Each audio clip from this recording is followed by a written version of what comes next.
कि suppose this one is, as I am a teacher, so this one is your, this one is, suppose this one is a bottle of ink, ink की bottle है ये मान लीजिए. So for purchasing this ink bottle, इस ink की bottle को purchase करने के लिए whatever amount I had been spent, जो भी पैसा मैंने खर्च किया था, that will be my expenditure, वो क्या कहलाएगा, मेरा expenditure. But for use means to suppose एक 1 मंथ की बात करूँ, within 1 month I use only this much part, केवल इतना पार्ट यूज़ किया, मतलब टॉप से अगर माने तो फिर भी इतना पोर्शन तो हमारे पास अभी भी बचा हुआ है.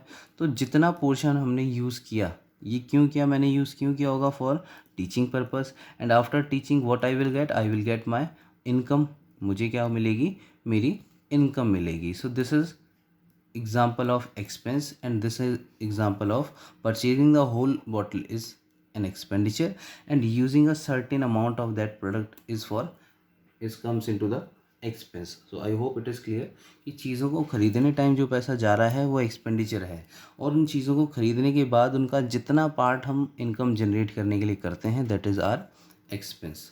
So I hope it is also clear. So expenditure एक पॉइंट और देख लेते हैं, उसके बाद फिर आगे देखेंगे.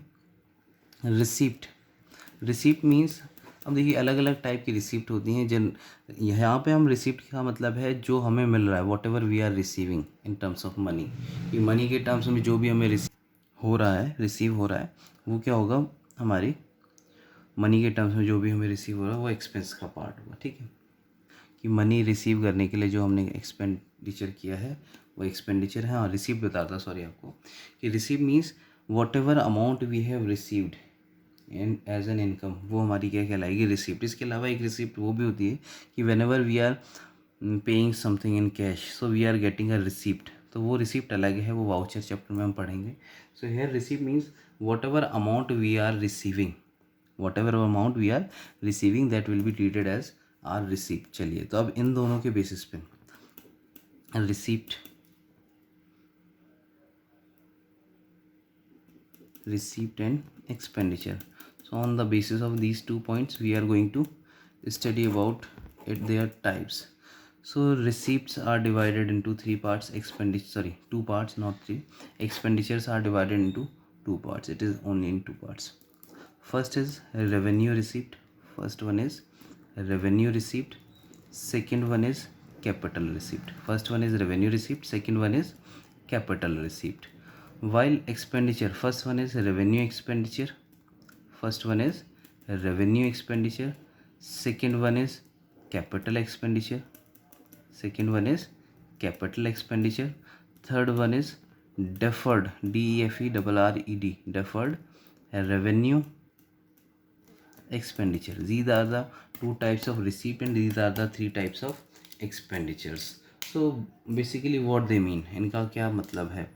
सो रिसीप्ट में देखिए आपको पता है, here you will receive the money, and when we are receiving the money, when we are generally selling something, जब हम कुछ सेल करते हैं आमतौर पर, तब हमें रिसीव होता है. एक्सपेंडिचर, इन एक्सपेंडिचर डेफिनेटली कंफर्म है आपको कि we have to pay the money, पैसा हमारे पास से जाएगा. तो पैसा कब जाता है, when we are purchasing anything, आमतौर पर कि जनरली जब हम कुछ परचेज करते हैं तो पैसा हमारे पास से जाता है. तो यू कैन से कि रिसीप्ट तब होगी जब हम सेल करेंगे, एंड एक्सपेंडिचर तब होगा जब हम परचेज़ करेंगे. जैसा यहाँ भी बताया था, amount spend for acquiring a product, acquiring means purchase. So revenue receipt means वो अमाउंट जो कि रिसीव, देखिए रेवेन्यू एंड कैपिटल, इन दोनों टर्म के बारे में समझिए ध्यान से. पहले revenue means it is related with daily nature activities, sorry single है, डेली नेचर एक्टिविटीज़ से रिलेटेड होता है revenue. While capital is related with long term activities. Capital term यहाँ पे जो है वो किससे रिलेटेड है, लॉन्ग टर्म एक्टिविटीज़ से. कि सपोज़ मान लीजिए जो रिसिप्ट, वो रिसिप्ट जो कि देखिए रिसिप्ट कब होगी, जब हम सेल करेंगे. तो जब हम डेली नेचर की के प्रोडक्ट को सेल करते हैं, डेली बेसिस के प्रोडक्ट को सेल करते हैं, तो जो अमाउंट मिलता है दैट इज़ रेवेन्यू रिसिप्ट. देखो सेल करके रिसिप्ट होगी, ये बता दिया आपको. सो और रेवेन्यू का मीनिंग क्या है, डेली नेचर से रिलेटेड.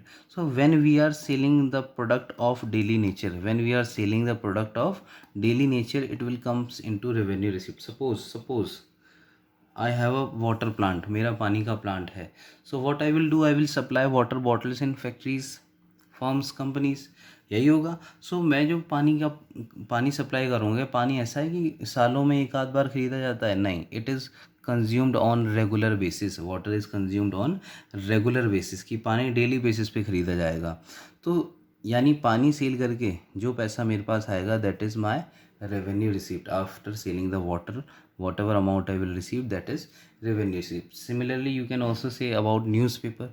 न्यूज़पेपर भी जनरली डेली सेल किया जाता है, ठीक है। So after selling the newspaper, what ever income I will earn, that will be my revenue receipt, that will be my revenue receipt. Means basically आप ये कह सकते हैं कि डेली मतलब रेगुलर नेचर की चीज़ों को, रेगुलर नेचर की चीज़ों को सेल करके जो अमाउंट रिसीव होता है, दैट इज़ रेवेन्यू रिसीप्ट। और इरेगुलर मतलब जो सालों में या 4-5 सालों में एक आध बार खरीदा बेचा जाता है, उन जैसी चीज़ों के लिए हम क्या वर्ड यूज़ करते हैं? कैपिटल। जैसे लिख भी दिया लॉन्ग टर्म, ठीक है। और you can use a word non recurring, जो बार बार नहीं होते। And here we can use a word that is recurring means which happens again and again. So capital receipt is what, कि after selling a long term product, means जिसकी life लंबे समय तक हो, उनको सेल करके जो पैसा मिल रहा है, that is our capital receipt. For example you can say कि यू सोल्ड अ बिल्डिंग और मशीन और योर कार, कि अगर आप अपनी कार क्या डेली सेल करोगे? नहीं, we don't have that much car, हम में से किसी के पास इतनी कार नहीं होती। मतलब एक कंपनी की बात करें, इनका कार मैन्युफैक्चरिंग का काम है, सो उनके लिए अलग बात है।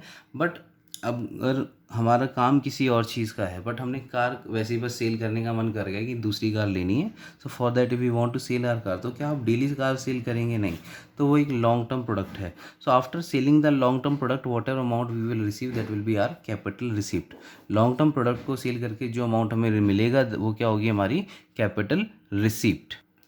तो I hope both the points are clear. Revenue receipt means daily basis की एक्टिविटीज़ को करके जो पैसा मिलेगा, डेली बेसिस की एक्टिविटीज़ को करके जो पैसा मिलेगा, दैट इज़ रेवेन्यू रिसीप्ट। और जो डेली बेसिस की एक्टिविटीज़ नहीं है, मतलब जो सालों में एक आध बार होने वाली हैं, तो उन एक्टिविटीज़ को करके जो पैसा मिलेगा, that is our capital receipt. वो क्या होगा? हमारा कैपिटल रिसीप्ट। जस्ट इसका अपोजिट एक्सपेंडिचर, कि डेली बेसिस की चीज़ों को परचेज करके, after purchasing the daily nature product और daily basis product, whatever amount we have to pay, जो अमाउंट हमें पे करना पड़ता है, वो रेवेन्यू एक्सपेंडिचर है। और इरेगुलर या लॉन्ग टर्म प्रोडक्ट्स को परचेज करके जो पैसा जाएगा, वो क्या कहलाएगा? हमारा कैपिटल एक्सपेंडिचर। फॉर एग्जांपल आप कह सकते हैं कि we all are purchasing newspaper, मतलब नॉट ऑल, कि हम में से बहुत से लोगों के घर डेली बेसिस पे न्यूज़पेपर आता है। So after purchasing the newspaper, whatever amount we spend, that is our revenue expenditure. वो क्या कहलाएगा? हमारा रेवेन्यू एक्सपेंडिचर, बिकॉज ये डेली बेसिस का प्रोडक्ट है। अगर एक हम फर्म की बात करें, तो फर्म में जैसे वाटर का एग्जाम्पल दिया था कि एम्प्लॉयज़ डेली पानी पियेंगे, तो for water whatever amount they have to pay, that is will be their revenue expenditure. But बड़ी बड़ी मशीनों को परचेज़ करना, क्या वो डेली बेसिस पे होगा? No, that will not be on daily basis. So after for purchasing the daily basis long term machinery, कि लंबे समय के लिए जो मशीन परचेज़ करी है, उसको परचेज़ करने के बाद whatever amount we have to pay, that will be our capital expenditure. जो भी अमाउंट हमें पे करना होगा, उसे क्या कहा जाएगा? Capital expenditure. I hope this point is also clear. Moving toward the last point type of expenditure, that is deferred revenue expenditure. Deferred means something related with future. Deferred means something related with future. Future के लिए हम deferred word use कर सकते हैं. Revenue means पता है आपको, पैसा आना. In other words you can say income. Income basically होता नहीं है. एंड एक्सपेंडिचर मीन्स पैसे का जाना. तो ऐसे एक्सपेंडिचर जिनसे इनकम मिले, कब? फ्यूचर में. Those expenditure which create a rise in income in future. Those expenditure which create a rise in income in future are called deferred revenue expenditure. कि ऐसे खर्चे जिनसे इनकम तो मिलेगी, बट कब? फ्यूचर में, तो उनको कहा जाएगा deferred revenue expenditure. जैसा कि आपको अभी पहले एडवर्टाइजमेंट का एग्जाम्पल दिया था, तो एडवर्टाइजमेंट लोग आज देखते हैं, यहाँ भी बताया था ना, फिक्टिशियस एसेट्स में आपको कहीं बताया था. सो यहाँ पे भी वो चीज़ अप्लाई होती है कि एडवर्टीजमेंट क्या है? एक डिफर्ड रेवेन्यू एक्सपेंडिचर है. कि एडवर्टीजमेंट आप आज कर रहे हो, suppose you are doing advertisement today, so you have to pay the amount on today only. आप आज ही अमाउंट पे कर देंगे, यानी एक्सपेंडिचर तो आज हो गया. इसका बेनिफिट मिलेगा. अब एक्सपेंडिचर एडवर्टीजमेंट को लोग देखेंगे, हो सकता है किसी ने तुरंत एडवर्टीजमेंट देख लिया हो, किसी ने 20 दिन बाद देखा हो, किसी ने 4 4 मंथ्स के बाद एडवर्टीजमेंट देखा हो सकता है। सो जो जितनी लेट देखेगा वो उतनी लेट आपके प्रोडक्ट को परचेज़ करने आएगा। सो एडवर्टीजमेंट इज़ एन एक्सपेंडिचर जो कि हमने आज किया है, और इस आज वाले एक्सपेंडिचर से इनकम होगी, लेकिन कब होगी? फ्यूचर में। कब होगी? फ्यूचर में। So such kind of expenditures are called deferred revenue expenditure. इस टाइप के खर्चों को क्या कहा जाता है? Deferred revenue expenditure. So I hope all the points are clear. So moving towards the next point. So the next point is purchase return. So purchase return means after purchasing the product sometime we have to return it back. कि कई बार क्या होता है कि family को पसंद नहीं आया या कोई और reason, due to some reason we are returning the product, so that is called as purchase return. उसे क्या कहा जाता है? Purchase return. It is also called as, इसे और क्या कहते हैं? Return outward. इस बात को ध्यान रखिएगा. It is also called as return outward. इसे और क्या कहते हैं हम? Return outward. ठीक है. And this is a income, this is a kind of income. ये क्या कहलाती है? एक तरीके से इनकम. बिकॉज जब परचेज़ किया तो पैसा गया, परचेज रिटर्न के टाइम पे पैसा आ जाएगा. ठीक है. मीन्स जो भी परचेज़ किया था वो प्रोडक्ट रिटर्न करेंगे एंड इन बदले में उसके हमें पैसा मिल जाएगा. So it is a kind of income. Next thing is sale. So sale, you also know what is sale, की प्रोडक्ट को सेल करना. So sale is a revenue, और you can revenue, sale is a revenue, मतलब sell करके पैसा आता है. ये रेवेन्यू या इनकम आप कह सकते हैं. There is one opposite of sale is sale return. अच्छा, सेल के भी टाइप्स की बात करें तो cash sale and credit cell.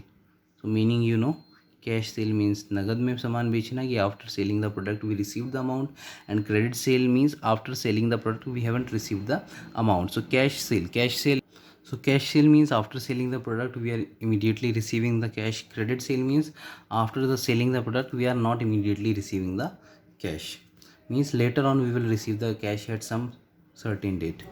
So sale is a kind of revenue. This thing I also told you. Opposite of sale is called sale return. Opposite of sale is called sale return. Sale return nature is expense. कि sale return करने पे होगा क्या? हमें पैसा return करना पड़ेगा. So that's why it is an expense. Sale return is also called as return inward.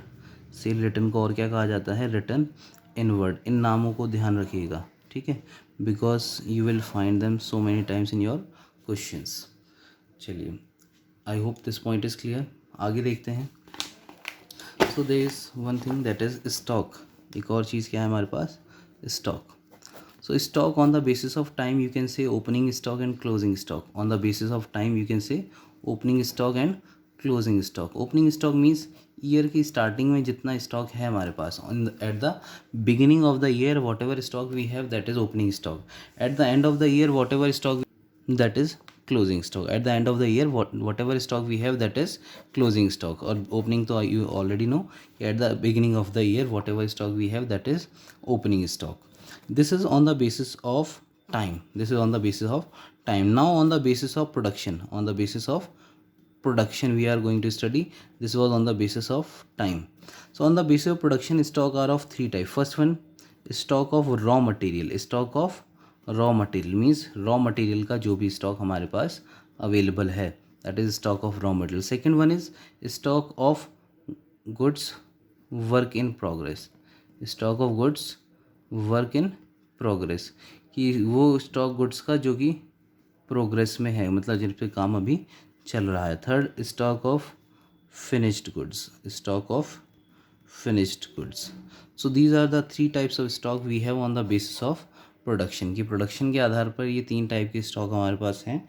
Stock of raw material, stock of goods work in progress and stock of finished goods. नाम से ही आपको पता चल रहा होगा. Means raw material means those type of raw stock which are not yet use, जिसका बिल्कुल भी यूज़ नहीं किया गया. Suppose we take the example of, suppose हम लेते हैं शूज़ का एग्जाम्पल बनाना. Suppose you have to manufacture shoes. For manufacturing of shoes you need leather. So whatever leather you have in your factory, जो भी leather आपकी factory में पड़ा है that is raw material. That is raw material. Suppose आपने leather को cut करके shape दे दी है. Means you have given the shape. आपने पूरा शूज़ नहीं बनाया अभी, you just have given the shape only.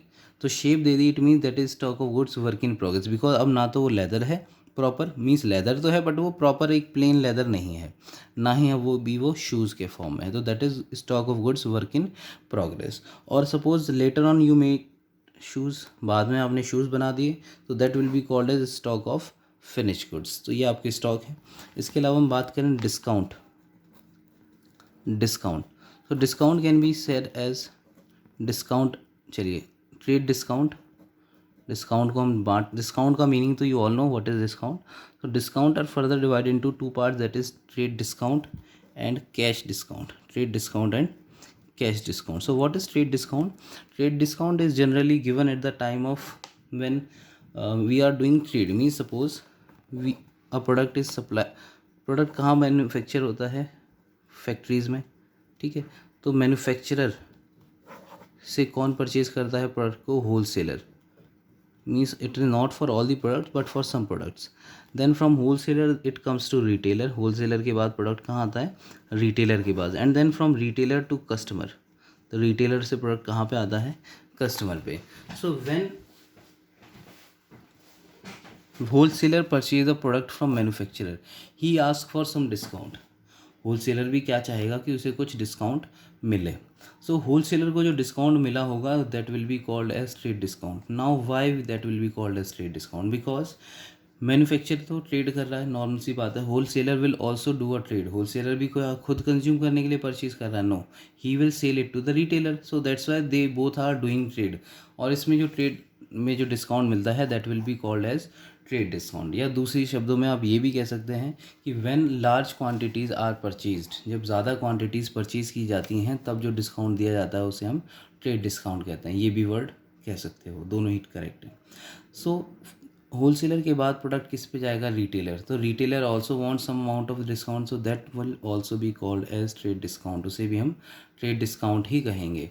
But from wholesaler to customer, wholesaler के बाद प्रोडक्ट कहाँ पे आएगा? कस्टमर पे। क्या कस्टमर उसका ट्रेड करेगा आगे? No, customer will not trade the product, he will finally use. So यहाँ पे जो डिस्काउंट मिलेगा that will be called as cash discount. यहाँ जो डिस्काउंट मिलेगा वो क्या कहलाएगा? Cash discount. Because here customer is not going to trade any more, customer कोई ट्रेड करने नहीं जा रहा है, तो यहाँ पे जो डिस्काउंट होगा that will be cash discount. और ध्यान रखना, cash discount is given at the time of prompt payment. Means जब हम तुरंत ही प्रोडक्ट को परचेज करने के जस्ट बाद ही पेमेंट करते हैं तो ही हमें कैश डिस्काउंट मिलता है, जबकि ट्रेड डिस्काउंट में ऐसा कुछ नहीं है, ठीक है। ट्रेड डिस्काउंट जनरली ऐसा माना जाता है कि जब हम लार्ज क्वांटिटी में डील करते हैं तो जो डिस्काउंट मिलता है that will be called as trade discount. While cash discount is a discount which we are receiving for prompt payment only. Prompt payment means तुरंत पेमेंट करने के कारण ही ये डिस्काउंट हमें मिलता है। अगर हम तुरंत कैश में पेमेंट करेंगे तो, कैश या cheque any mode. So cash discount, जब कैश डिस्काउंट मिलता है तो इसको रिकॉर्ड भी किया जाता होगा। So it is recorded with two names, either first one is discount allow, first one is discount allow, second one is discount receive, second one is discount receive. तो discount receive is an indirect income, discount receive is an indirect income, and discount allow is an indirect expense. Discount allow is an indirect expense. So what is discount allow? Discount allow means हम discount दे रहे हैं and it is written, कौन लिखता है इसको? तो it is written in the books of retailer. Retailer अपनी books में डिस्काउंट अलाउ लिखता है बिकॉज डिस्काउंट उसने दिया है। डिस्काउंट मिला किसको? कस्टमर को। तो कस्टमर डिस्काउंट रिसीव को अपनी बुक्स में रिकॉर्ड करता है। मीन्स जिसको डिस्काउंट मिल रहा है उसके लिए रिसीव है, जो डिस्काउंट दे रहा है शॉपकीपर या कोई भी पर्सन उसके लिए डिस्काउंट अलाउ होता है। तो I think this point is also clear. Now only few points are left. One is debit. Debit means what? So there is, you can't say there is a certain meaning of debit and credit. Debit generally means left side of an account, because as the conditions changes, जैसे जैसे condition change होती हैं debit और credit का meaning भी बदल जाता है। तो हम डेबिट क्रेडिट की कोई स्पेसिफिक मीनिंग नहीं कहते हैं। तो left side of an account is called as debit. आप ये जान लीजिए बस कि अकाउंट की लेफ्ट साइड को डेबिट कहते हैं, while right side will be called as credit. Right side को क्या कहा जाता है फिर? Credit. Right side of an account is credit. ये आपकी डेबिट और क्रेडिट, सॉरी राइट लिख दिया, क्रेडिट। डेबिट और क्रेडिट ये दो साइड्स होती हैं अकाउंट्स में। Debit means left side. Suppose this is a format of an account. मान लीजिए एक अकाउंट का छोटा सा फॉर्मेट बना दिया मैंने. So this left is debit, this right is credit. Debit is denoted by dr dot, doctor जिसको हम लिखते हैं जिस तरीके से. Credit is denoted by cr dot. ठीक है, ये एब्रीविएशन है. ज़रूरी नहीं है आप ऐसे ही एब्रीविएशन लिख रहे हैं, आप कुछ भी एब्रीविएशन अपने अकॉर्डिंग लिख सकते हैं. ठीक है, आप अपने अकॉर्डिंग एब्रीविएशन लिख सकते हैं. So this was the meaning of debit and credit. I hope it is also clear. Now moving toward the next thing, that is books of account. Next point क्या हमारा? Books of account. Books of account means the accounts where we or the place where we will record our transactions. Books of account मतलब हम अपनी transaction को जिस जगह पे record करते हैं वो प्लेस कहलाता है books of account. So first we are recording transaction into journal. Transaction को हम सबसे पहले कहाँ लिखते हैं? जर्नल में. Then after journal we are transferring them into ledger and then from ledger to trial balance. So these three are considered as books of account. आमतौर पर इन तीनों को क्या माना जाता है? हमारी books of account. Because whenever a transaction takes place we have to record them into this three forms. हमको उन ट्रांजेक्शन को इन तीन फॉर्म्स में लिखना पड़ता है, तो इसीलिए इन तीनों को क्या कहा गया है? Books of accounts. Next point देखते हैं, voucher. Next point is voucher. What is voucher? Voucher is just as evidence of sale and purchase. Mean हम सामान खरीदते हैं और फिर सेल कर देते हैं, तो सेल और परचेज करने का जो so this evidence of sale and purchase. Voucher is what? Evidence of sale and purchase. कि हम सामान को खरीदते हैं, परचेज करते हैं, तो बदले में कोई ना कोई स्लिप या बिल तो हमें मिलता है. तो दैट बिल और that proof is called as evidence and it is also treated as an evidence in court also. Means if there is any case or any legal problem arise in the firm, तो उस time पे हम इस voucher को as a legal evidence भी show कर सकते हैं कोर्ट में. So it is very important to maintain the vouchers. So voucher is what? Evidence of sale and purchase. की क्या प्रोडक्ट कहाँ से खरीदा है, कहाँ सेल किया है, उसका एक प्रूफ कहलाता है ये. Next thing is bad debt. Next point is bad debt. What is bad debt? Bad debt means when a debtor is not able to pay the debt. जब कोई एक डेटर हमारा पेमेंट नहीं करता या हमने जो भी डेट दिया है. Means when a firm's that is not recovered. जब फर्म का कोई डेट जो है वो नहीं रिकवर हो पाता है, तो उस डेट को हम क्या कहते हैं? Bad debt. कि जो डेट मीन्स उधार. डेट मीन्स उधार, या हिंदी में आप कह सकते हैं कर्ज. कि जो भी कर्ज हमने दिया था किसी को, जब वो रिकवर नहीं हो रहा है तो हम इसे क्या कहेंगे? बैड डेट हो गया. पैसा बैड डेट हो गया, मतलब पैसा डूब गया. Second thing is insolvent. Second thing is insolvent. Insolvent क्या है? A condition when a person is not able to pay the full debt. Insolvent means क्या है? इंसॉल्वेंट इंसॉल्वेंट क्या है? Insolvent is a person who is not able to pay his full debt. Means ऐसा व्यक्ति जो अपना पूरा कर्ज पे करने में सक्षम ना हो, उसे हम क्या कहते हैं? Insolvent. And another one is solvent. Means just opposite of it. Means जो अपना पूरा कर्ज पे करने में सक्षम है, दैट इज सॉल्वेंट, और जो नहीं पे कर पा रहा है, that is insolvent. Next term is bad debt recovered. Next term is bad debt recover. कि जो भी पैसा आपका पहले कभी डूबा हुआ था वो आपको वापस मिल गया. जो भी पैसा आपका पहले कभी डूबा होगा वो वापस आपको मिल गया, that is bad debt recover. It is nature of it is an income. You can say it one is this one is an income. और बैड डेट का नेचर क्या है? एक्सपेंस या लॉस. ठीक है, एक्सपेंस या लॉस में इसको हम इन्वॉल्व कर देते हैं. तो इंसॉल्वेंट सॉल्वेंट दोनों पर्सन है, लेकिन इंसॉल्वेंट वो है जो अपना पूरा कर्ज पे कर पाता है, इंसॉल्वेंट वो है जो अपना पूरा कर्ज पे नहीं कर पाता. Next point is depreciation. What is depreciation? Fall in value of fixed asset. कि एसेट्स की वैल्यू में अपने आप गिरावट आती रहती है टाइम के साथ साथ. कि suppose you have purchase a new car 5 days before.